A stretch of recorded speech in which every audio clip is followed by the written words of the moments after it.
ناظرین، آپ تمام دوستوں کا اسلامک ہسٹوری میڈیا میں خیر مقدم ہے۔ آج میں ایک بار پھر حاضر ہوا ہوں آپ تمام حضرات کے سامنے رجب طیب اردغان کون ہے کا چھٹی قسط لے کر۔ آج میری گفتگو کا موضوع ہے اردغان بحیثیت میئر استنبول۔ اردغان نے جس وقت استنبول کے میئر کا عہدہ سنبھالا، اس وقت استنبول بے شمار مشکلات میں گھرا ہوا تھا۔ بہت سے مستقل قسم کے مسائل درپیش تھے جو مسلسل بے توجہی کے سبب جوں کہ توں باقی تھے۔ اس کے اکثر محلے عہد خلافت کے بعد سے اب تک کسی طرح کی تجدید کاری اور مرمت کے بغیر پڑے ہوئے تھے۔ ترکی کے دیہاتوں سے استنبول ہجرت کر کے آنے والوں کا الگ سلسلہ جاری تھا۔ ان مہاجروں نے غیر قانونی طور پر جو مکانات بنائے ہوئے تھے، اس کے سبب بے ترتیب مکانات حد سے زیادہ ہو گئے تھے۔ ووٹوں کی لالچ میں ان علاقوں میں بجلی اور پانی بھی پہنچا دیا گیا تھا۔ 70 اور 80 کی دہائی میں استنبول کے یہ خستہ حال اور پسماندہ علاقے بے شمار سیاسی اور سماجی مسائل کا سبب بنے، جبکہ استنبول کا جائے وقوع نچلی سطح پر ہونا بجائے خود ایک مسئلہ تھا۔ سیور کی نکاسی ایک بڑا چیلنج تھا۔ بجلی اور پانی کی سپلائی کا مسلسل انقطاع ایک مستقل مسئلہ تھا۔ مرکزی راستوں پر کوڑا اور کرکٹ کا ڈھیر ہوتا تھا۔ یہ وہ مشکلات تھیں جن کے سبب استنبول کی قدیم تاریخی اور تہذیبی صورت مسخ ہو کر رہ گئی تھی۔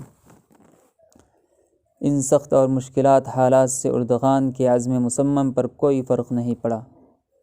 وہ جس نئی روح اور پختہ عزم کے ساتھ میدان عمل میں آئے تھے اور اپنی کوششوں سے اس شہر کی موجودہ سخت بدترین حالات کو تبدیل کرنا چاہتے تھے، وہ عزم محض اپنی عظیم ترین ذمہ داریوں کی بنیاد پر نہیں کیا تھا، بلکہ در حقیقت یہ وہ روح تھی جو حب الوطنی سے سرشار تھی۔ حالات کو بدل دینے کا یہ وہ سچا جذبہ تھا جو آدمی کے اندرون سے پیدا ہوتا ہے اور کامیابی کا مشتاق ہوتا ہے۔ 1994 عیسوی میں استنبول کے میئر منتخب ہونے کے بعد مصری صحافی فہمی ہویدی کی اردغان سے ملاقات ہوئی۔ استنبول کی مشکلات اور آزمائشی حالات سے متعلق گفتگو ہوئی، جبکہ اس وقت استنبول میں بنیادی سہولیات کا فقدان تھا اور وہاں کا نظم و نسق انتہائی خراب تھا۔ انہوں نے اردغان کے ان خیالات اور جذبات کو صحیح طور پر بھانپ لیا۔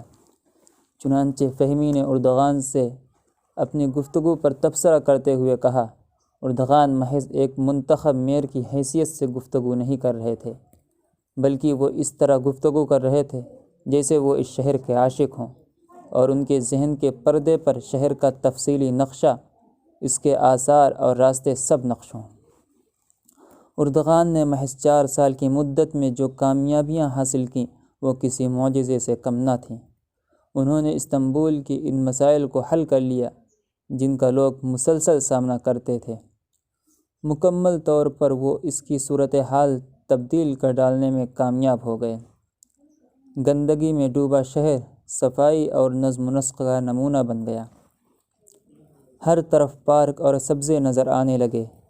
استنبول کے افق پر اردغان ایک ستارہ بن کر ابھرے اور انہوں نے اس کا ایک زبردست اور قابل تقلید نمونہ پیش کیا کہ اسلام پسند کس طرح حکومتی فرائض ادا کرتے ہیں۔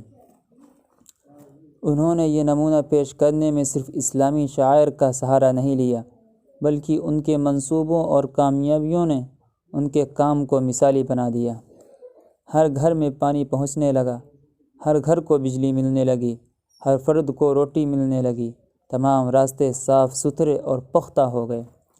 ہزاروں طلبہ کو اسکالرشپ ملنے لگی۔ میونسپلٹی کا خزانہ جو عرصے سے ملینوں ڈالر کا مقروض تھا، اس کو اب نفع حاصل ہونے لگا تھا۔ اردغان کی ان کامیابیوں نے چنندہ سیاسی شخصیات کو مجبور کیا کہ وہ تسلیم کریں کہ شہر کے مسائل کو حل کرنے اور نظم اور نسق چلانے میں اسلام پسندوں کا کوئی مقابلہ نہیں کر سکتا۔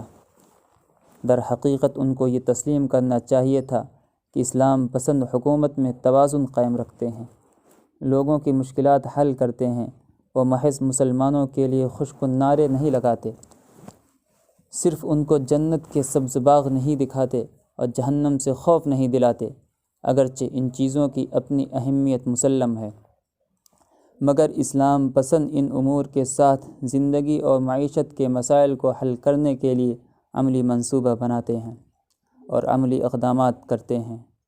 چنانچہ اردغان نے ان تمام مشکلات کو حل کر کے دکھایا جنہیں حل کرنے میں سیکولرزم کے علمبردار پارٹیاں ناکام ہو چکی تھیں۔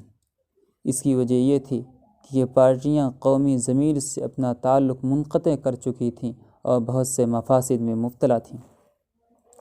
اردغان نے انسانی وسائل کے انتظام اور مالی معاملات میں اپنی عبقری انتظامی صلاحیت کے سبب باشندگان استنبول میں مثبت احساس پیدا کر دیا۔ انہوں نے ان کی خود اعتمادی اور اپنی صلاحیتوں پر اعتماد لوٹا دیا۔ انہوں نے باور کرا دیا کہ وہ محض اپنی صلاحیتوں سے اپنے شہر کو ترقی کے آسمان تک لے جا سکتے ہیں۔ کوڑے کرکٹ کے جس چیلنج سے استنبول دوچار تھا، اردغان نے نہ صرف اس کو حل کیا بلکہ اس مسئلے کے حل ہونے سے اس کے وہ مایوس کن اثرات دور ہوئے جو لازمی طور پر انسانی نفسیات پر پڑتے ہیں۔ صحت پر پڑنے والے ان کے مضر اثرات کا بھی خاتمہ ہوا۔ انہوں نے ہوا کی آلودگی پر بھی قابو پایا جو عوام کے لیے پریشان کن تھی۔ انہوں نے میونسپلٹی کے بجٹ کے استعمال کو یقینی بنانے کی بھی متعدد کوششیں کی اور کرپشن کا پوری قوت سے مقابلہ کیا۔ جب انہوں نے اس قدیم تاریخی شہر کے میئر کا عہدہ سنبھالا تھا تو میونسپلٹی پر 2 ارب ڈالر کا قرض تھا۔ انہوں نے نہ صرف یہ قرض ادا کر دیا بلکہ 4 ارب نقد چھوڑا، جس کی انہوں نے استنبول کے مفاد میں سرمایہ کاری کر رکھی تھی۔ مختصر یہ کہ استنبول جیسے قدیم اور تاریخی شہر میں دوبارہ زندگی بحال ہوئی، جس میں مسجد الفاتح، مسجد ارزق، مسجد آیا صوفیہ بھی ہے، اور قدیم تاریخی حیثیت بحال ہوئی۔ پھر سے ترک باشندے ہر معاملے میں استنبول کی طرف دیکھنے لگے اور اس کی مثال دینے لگے، اور ہر اچھی اور معیاری چیز کا وصف بیان کرنے کے لیے یوں کہنے لگے جیسے استنبول کا کھانا، استنبول کے گھر، استنبول کے کپڑے، استنبول کے پھل، اہل استنبول کا طرز گفتگو وغیرہ۔ اردغان کی یہ حصولیابیاں در حقیقت آنکھیں کھول دینے والی تھیں۔ سبھی نے کھلی آنکھوں سے مشاہدہ کیا، ان کے سیاسی حریف بھی دیکھ رہے تھے۔ ان حصولیابیوں پر صرف ملکی سطح پر ان کی پذیرائی نہیں ہوئی بلکہ عالمی سطح پر سراہا گیا۔ میئر ہوتے ہوئے استنبول کی تعمیر و ترقی کے لیے انہوں نے جو خدمات انجام دی تھیں، ان کی بنیاد پر اقوام متحدہ کی جانب سے ان کی تکریم کی گئی۔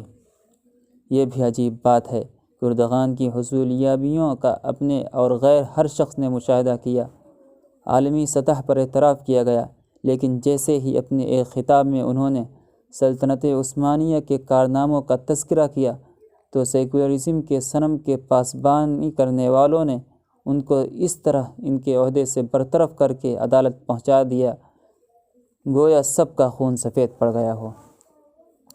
12 دسمبر 1997 عیسوی کو اردغان سیرت ونس کے علاقے میں گئے جو ترکی کے جنوبی مشرق کا علاقہ ہے۔ وہاں انہوں نے اپنا خطاب بعض ایسے اشعار سے شروع کیا جن میں جذباتی معانی پنہاں تھے۔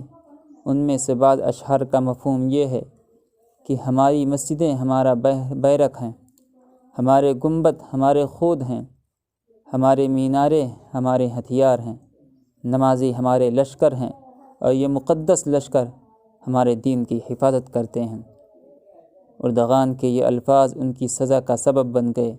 ان الفاظ کو مذہبی منافرت کا سبب قرار دیا گیا اور اس الزام کی بنیاد پر دیار بکر کے اسٹیٹ سیکورٹی کونسل نے انہیں 1 سال قید کی سزا سنا دی اور ان پر تاحیات تمام تر سیاسی سرگرمیوں میں شریک ہونے پر پابندی لگا دی۔